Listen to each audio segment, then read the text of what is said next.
I need to tell you about something that happened to me about 5 years ago that still can't get out of my head. I'm a fly fishing guide, have been for about 6 years now, and I've spent more time in the backcountry than most people spend in their own homes. I thought I'd seen it all. I was wrong. This happened in the Adirondacks in upstate New York, a place I'd been guiding trips to for years. I'm talking remote wilderness, the kind of place where you don't see another soul for days. It was the middle of fall, and I had 2 clients lined up for a 4-day fishing expedition. The clients were Dave and his buddy Rich, both guys in their 50s from Connecticut who'd booked with me before. Good guys, experienced outdoorsmen, not the type to get spooked easily. We started the hike in on a Thursday morning. The plan was simple: hike about 8 miles into a network of streams I knew held some incredible brook trout, set up a base camp, and fish our way through different spots over the next few days. The weather was perfect, maybe 70 degrees, clear skies. We made good time with our packs, and I remember thinking this was going to be one of those trips where everything just clicks. The trail we were on wasn't marked, more of a game trail I'd used dozens of times. The forest was dense, mostly hardwoods with some pine, and the canopy was thick enough that even in daylight it felt dim. We stopped for water around mile 3, and that's when Dave mentioned how quiet it was. He was right. No birds, no squirrels, nothing. I brushed it off, but looking back, that should have been the first warning sign. The first weird thing I noticed was maybe 5 miles in, walking through a section where the trail narrowed between 2 rock outcroppings. I saw these marks on a tree, long vertical strips where the bark had been torn away, leaving raw wood exposed. It looked fresh, the wood was still light-colored with sap oozing out. What struck me was how deep the gouges were, like someone had dug their fingernails in and just ripped downward. The strips were maybe 8 inches long, 4 of them running parallel down the trunk. I've seen bears mark trees before, but this was different. The pattern was too uniform, and it was at exactly shoulder height for an average-sized person. A bear would have marked higher up. I pointed it out to Dave and Rich, mostly just commenting on how strange it looked. We kept moving. Over the next hour, I spotted maybe a dozen more trees marked the same way. All of them on our left side as we hiked in, all of them at the same height. I didn't say anything to the clients, but it was starting to bother me. In all my years guiding in these mountains, I'd never seen markings like this. We reached our campsite around 2 p.m. and got everything set up. The spot was perfect, a small clearing about 50 yards from a beautiful run of water. There was an old fire ring there from previous campers. The river was running clear and cold. You could hear it from the tents. We spent the rest of the afternoon fishing downstream. The water was perfect and we caught some nice fish, solid 10 to 12 inch brook trout. By the time we got back to camp for dinner, I'd almost forgotten about the tree markings. We cooked freeze-dried meals, sat around the fire, and it was one of those peaceful evenings that reminds you why you do this kind of work. That night I slept solid. No unusual sounds, just the normal forest and river. If I'd known what was coming, I would have packed up right then. Day 2 started off great. We broke camp early and headed to a different section of stream I wanted to show them. The fishing was incredible. Dave landed a 16-inch brook trout that might have been the prettiest fish I'd ever seen come out of these waters. We fished until about 4 p.m., then started the hike back to camp.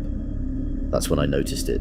The trail we'd walked that morning now had those same bark markings everywhere. I'm not exaggerating when I tell you there must have been 30 or 40 trees marked, all along the path we'd taken. These marks absolutely were not there that morning. I know that trail, I'd walked it probably 20 times over the years, and I would have noticed. I'm trained to notice things like that. It's literally part of my job, to read the forest. What made it even worse was the spacing. The marked trees were exactly 15 to 20 feet apart, like someone had measured the distance. They were all on the left side of the trail, all at the same height, all with that same 4-strip pattern. It was methodical. Someone had followed our route and marked it while we were fishing, and they'd done it with purpose. Rich was the one who said what we were all thinking. Someone's out here. Dave asked if it could be park rangers or trail maintenance, but I told them no. The Park Service doesn't mark trails like this, and besides, we were way too remote for any official work. Someone else was in these woods, and they'd marked those trees while we were fishing. When we got back to camp, I did a quick inventory of our gear. Everything seemed fine until I went to grab my fly rod, my favorite rod that I'd left leaning against a tree near the tents. It wasn't there. I spent about 10 minutes looking around camp, thinking I'd just misplaced it, before Dave called out from the edge of the clearing. He'd found it. My rod was stuck vertically in the ground about 100 yards into the woods, planted there like someone had driven a stake. The fishing line had been pulled out and wrapped around the rod in a tight spiral pattern, over and over, creating this weird coiled effect from the tip all the way down to the handle. There's no way wind or an animal could have done that. Someone had taken my rod, walked it deep into the woods, and deliberately set it up that way. When I pulled it out of the ground, I noticed the dirt around it was packed down hard, like someone had stomped it in place. The rod itself was fine, not broken or damaged, which somehow made it creepier. If someone was trying to mess with us or steal from us, why go through all this effort just to plant a fishing rod in the ground? What was the point? I won't lie to you, that's when I started getting seriously concerned. We talked about leaving right then, but we were a full day's hike from the trailhead, and it was already getting dark. We decided to stay put, keep a fire going all night, and leave first thing in the morning. Day 3 is when things got bad. We'd planned to leave after breakfast, but Rich wanted to fish one last spot he'd heard me mention, a deep pool about a quarter-mile upstream. Against my better judgment, I said fine. We'd fish for a few hours, then pack up and get out. Around noon, Dave came back to where Rich and I were fishing. He'd gone into the woods to relieve himself and found something. He wouldn't really explain what it was, just kept saying we needed to come look. The way he said it made my skin crawl. We followed him maybe 200 yards into the forest to this area I'd never been to before. There was a structure there, I guess you'd call it a shelter, made from branches and logs leaned together. It was crude but deliberate, maybe 5 feet tall and wide enough for a person to crouch inside. Someone had woven smaller branches through to fill gaps. The smell hit us before we got close, that unmistakable stench of rotting meat mixed with mildew. Inside this shelter was a pile of dead fish, dozens of them in various stages of decay. Some were recent with flies buzzing around them. Others had been there long enough to be mostly bones and dried skin. I recognized brook trout, some bass, even a couple of good-sized pike.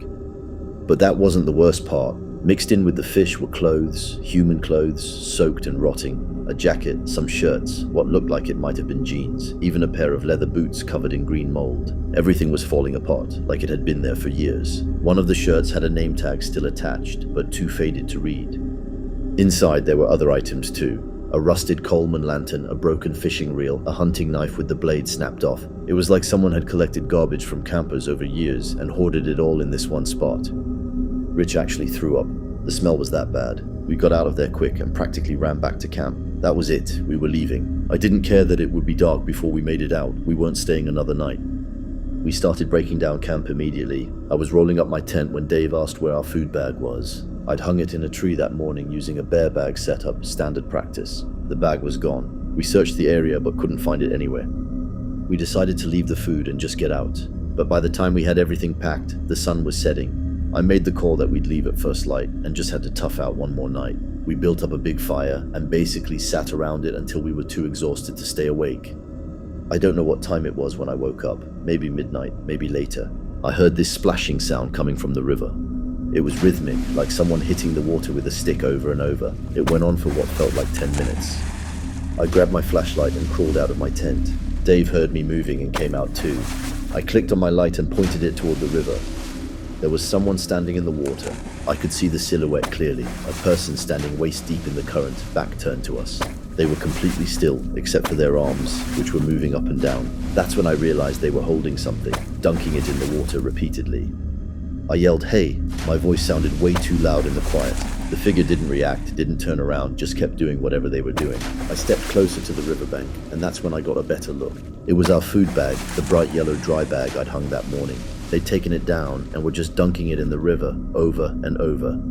Dave was next to me now. We both yelled this time. The figure finally stopped moving, arms frozen mid-motion. Then slowly, so slowly it didn't seem real, they turned around to face us.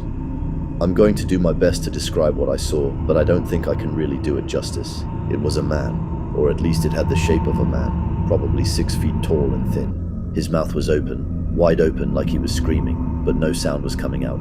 His hair was long and matted, hanging down over most of his face in thick clumps. But his eyes, I could see his eyes through the hair, and they didn't blink. Not once.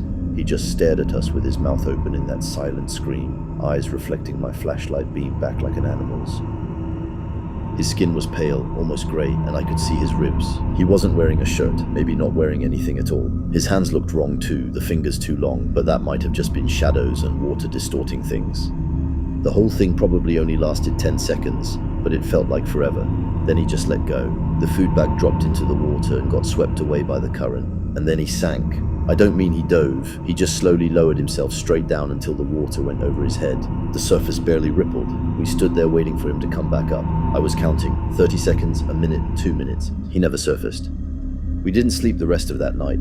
As soon as there was enough light to see, we packed up and got the hell out of there. We made that 8-mile hike in just under 3 hours, didn't stop once. When we got to my truck, I drove straight to the ranger station and reported everything. They sent a team out to search the river, dragged it with nets, had divers go down in the deeper sections. They didn't find a body. What they did find, though, was 12 sleeping bags tied to rocks at the bottom of the river, spread out over about a 100-yard stretch. All of them looked old, waterlogged, falling apart. It was like someone had been living down there. I stopped guiding trips in that area after that. Dave and Rich, to their credit, have never asked for a refund and have never bad-mouthed me, but I know they'll never book with me again. I don't blame them. About 2 months later, another guide I know took a group into the same general area. He told me they found trees marked with that same bark stripping pattern. But this time, the marks formed clear arrows, all of them pointing toward the river. I still guide fishing trips in the Adirondacks, but I stick to areas closer to the trailheads now. Sometimes clients ask me about that remote section with the good brook trout fishing. I tell them it's not worth the hike. I don't tell them why. If you're planning any backcountry fishing trips in upstate New York, just do yourself a favor and stick to the popular areas.